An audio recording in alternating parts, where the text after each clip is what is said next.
Hi there, welcome to the Fierce Factor podcast. I'm your host, Kaeli Lindholm. And I think it's time for us women to shift the conversation in business and step into our feminine leadership to do the most iconic work the aesthetic industry has ever seen. Each week, I'll be bringing a powerful dose of strategy, sarcasm, solutions, and sass that will rev up your creativity and ignite your brilliance as you link arms with me along our shared path of personal and professional growth in 20 minutes or less. Let's go. Hello, Fierce Factor. Welcome to episode 38 of this podcast. I cannot believe we're at 38 already. And speaking of 38 and today's episode, this is the first podcast I'm recording for 2021. And okay, I'd be lying if I said I was super excited about what's to come this year. Our celebration was quite interesting in the household. I think everybody passed out well before midnight, nice and mellow, and I think that this year is going to be a very symbolic reflection of what that kind of celebration was. And, although I'm optimistic about what's possible, I am certainly grateful for the impact our company was able to make in 2020. And P.S., we just wrote a sizable check on behalf of our incredible Leadership Academy clients to Operation Underground Railroad, which is a nonprofit that assists governments around the world in the rescue of human trafficking and sex trafficking victims with a really special focus on children. I learned about this program, this organization back in 2019 when I was going through Tony Robbins' Business Mastery, and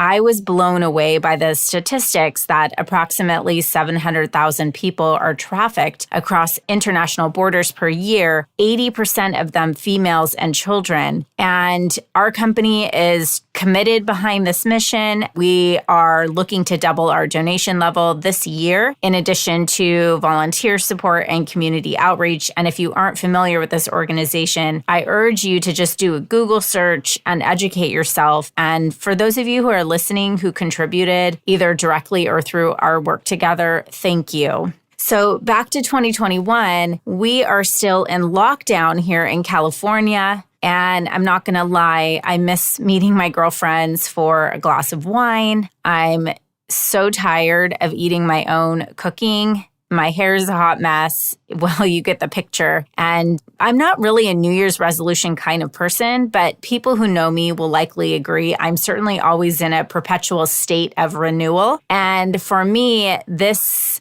annual landmark, this New Year's in particular, has been one that I feel like does command a distinct delineation between life pre-pandemic and the new normal, so to speak. And so I think a lot of us, and as I'm talking with my girlfriends and clients and colleagues, and we're talking about what is the focus going to be for 2021 and what are people thinking about. And so I think it's that we realize that we're heading into new normal and we're ready to adapt and adopt to it. Well, there's been a lot of kicking and screaming through 2020. And I will tell you personally, it has been so therapeutic for me to take some time to journal, to think, to podcast, and to just share intimate conversations on a deeper level than I ever have with my clients. And candidly, building this business, with the intent of, so to speak, sidestepping COVID. And it's been exhilarating and also exhausting at times. And I just think the work that I have done with you all has been as much for me as it has for you. Probably more for me, honestly. And one thing I do know is that it does take time through the work that I do on the coaching side to really establish working trust, to tap into those human layers that make us so great at what we do, but also so vulnerable. And, one silver lining that's stemmed from this kind of global adversity is that I found that the outer shell that most entrepreneurs and most of our client business owners and leaders carry as a shield, that kind of strong, commanding, get it done attitude have to really lead the team and command the way. That strong outer shield has been, so to speak, cracked before most of the clients have come to us. And so we were really able to go deeper and unpack and do some incredible inner work this year. And I'm telling you, watch out. You are going to see some animals unleash this year, just some absolute badass rock star business owners and leaders. So I'm super excited for them and for all of us. So on the flip side, there has been one universal wound that just doesn't seem to heal. And that is that innate burning desire, be it a pain point or an opportunity point. It's the desire for strong, passionate, and capable team members. And I found this through my years in corporate management, to running a plastic surgery practice, to owning my own business. That need, it just never goes away. I was talking with my team about this. It's not like the list of check boxes. Like, you can't just take a template to build your business and your team is one of the things you check. It's not a box that ever gets checked. So we're joking like, okay, let's make a list. Office building, check. EMR system, check. Website, check. Incredible, amazing, passionate team, check. It doesn't work like that. In fact, from where I'm sitting, I tend to see that the stronger the business, actually the elevated the desire is to maintain and scale that level of excellence. But that is easier said than done, folks. And this year, I worked with an incredible business owner who came to us to help her define her niche, find her voice, and market her business as a category of one. And then guess what? It was time to start hiring people. Now, she believed in herself as a provider. She was confident as a skilled communicator. She's empathetic and a passionate business owner. But what we found through the work we did was that her confidence in herself and her ability to lead a team, to enroll others into her vision, and to run her business like a true entrepreneur, as a true CEO, was not as strong. Think about having a grand vision, epic goals, and a business with incredible momentum that you had really built on your own, but not feeling like you have the skills to hire the right people to execute that vision. It's very common. And I see this show up in a lot of different ways. Sometimes it's denial, that a kind of a procrastination, or I got to wait until I hit a certain revenue goal before I can hire people, or it's kind of taking a really long time to find somebody and not investing the human resources into looking and really doing the work on figuring out who the right fit is for the business. There's different ways that this sort of crystallizes, but it is very common. And maybe I'm talking to you. Maybe you've been in this scenario. Maybe you just don't really have the same kind of faith in other people as you do in yourself, which is totally understandable. And so for her, when it came time to building her team, she became faced with this ever so prevalent dilemma of hiring someone with experience, with a network, someone she could virtually plug into her system and operate in a way where her business would just be humming along, or hire someone with less experience, a less expansive Rolodex, and a sign that says, train me on her forehead, right? You get the idea. The beautiful part of the work that we were able to do together was to find the very right people who were passionately aligned with the vision she had for the business, and she was able to build a culture where everyone on her team was in harmony. And here's the thing, guys, that is really the key to a great culture. It doesn't matter what tune the orchestra plays. It matters that everyone is playing on the same note. But for her, that meant, in this case, sacrificing some short-term gains to build the long-term success. And so it's been really fun to look back at some of the work that we've done around this and honestly evaluate with our clients, our community members, our own team, what worked and didn't work in 2020. And the one thing I feel compelled to share with you and to guide and advise and reassure you on, based on the years of practical and tactical wisdom I've gleaned through my own practice, is that an established, experienced individual or candidate employee for your business does not automatically bring success to your company. Just because they come to you with a flashy resume doesn't make them the right fit. In fact, it could bring or do the exact opposite. when I was in college, I had an opportunity to interview for my dream job with Bayer Healthcare. And a dad of one of the girls on one of the team members on the high school soccer team I was assistant coaching was connected with a hiring manager for a sales territory in Los Angeles. And he was able to get me in front of him. Now, the job requirement, a business degree and 3 to 5 years of sales experience. Now, mind you, at the time, I didn't have either. So I, of course, was underqualified and I was still finishing up my degree. And I'm thinking, why in the world would they hire someone like me? Of course, I went right to my dad for advice on how to possibly land this job when I didn't have the skills or the experience that I needed. And he said to me, Kaeli, having experience doesn't make you qualified. Being the person that will deliver the results makes you qualified. So why are you the best person for the job? And so I really had to think about that. If I was a hiring manager, why would I hire somebody that didn't have as much experience?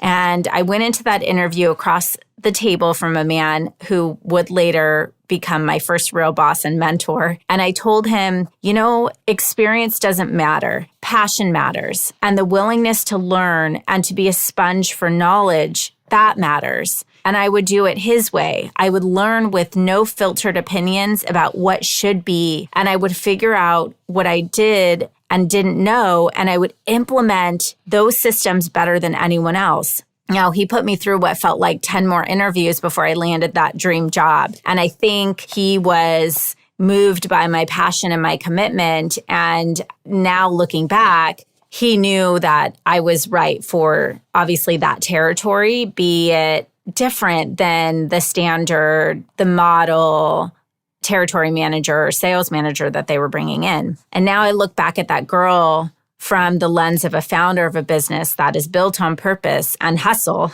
And when I remove myself from the equation, I think, wow, I'd hire that girl. And when I tell the story to my clients, most of them say, hell yeah, I'd hire her too. But when push comes to shove, if there had been someone with 10 years of experience, relationships, and business savvy, that could have been a very difficult decision for someone to make. Ironically, the man who worked the territory before me at Bayer Healthcare, he was a complete flake. He didn't show up, service customers. He actually ended up stealing the company car, if that explains enough about his character. But he did have one of the highest yielding territories around the globe. And based on his resume, I guarantee you he had no problem finding another company to cheat and steal from. And when I got into that territory, thank God, I was willing to put up with what was left. It was rebuilding season. I had to come in, he had ruined relationships, and I felt like for 6 months, I was spending more time apologizing for him than I did earning my own way. And so, flash forward here today to my strong philosophy about this flashy resume. I've received a few of these, many of these, and, there's nothing wrong with really great skilled candidates. I just recently went through a round of hiring earlier this last year for a strategic marketing and growth advisor for KLC, and I got some incredible resumes. I mean, people who had already done the job, people who wanted to expand their portfolio, people who had their own businesses and were interested in employment as partnership. And I purposely advertised a lower pay than the role would earn because I wanted to find someone who was willing to do the work for the leadership, the human growth, and the upside opportunity. I wanted someone who believed so much in their own potential that they would be willing to invest in themselves to earn their lucrative salary. And this is something, you guys, I've never wavered on and I never will. If you're looking at a resume and your main reason for hiring someone is their job title, their last employer, or the business that they will bring you, brace yourself. It may be a bumpy ride. If you've been listening to this podcast for a while, you've probably heard me say this, that 90% of the time we hire for skill, but we fire for behavior. And so think about that.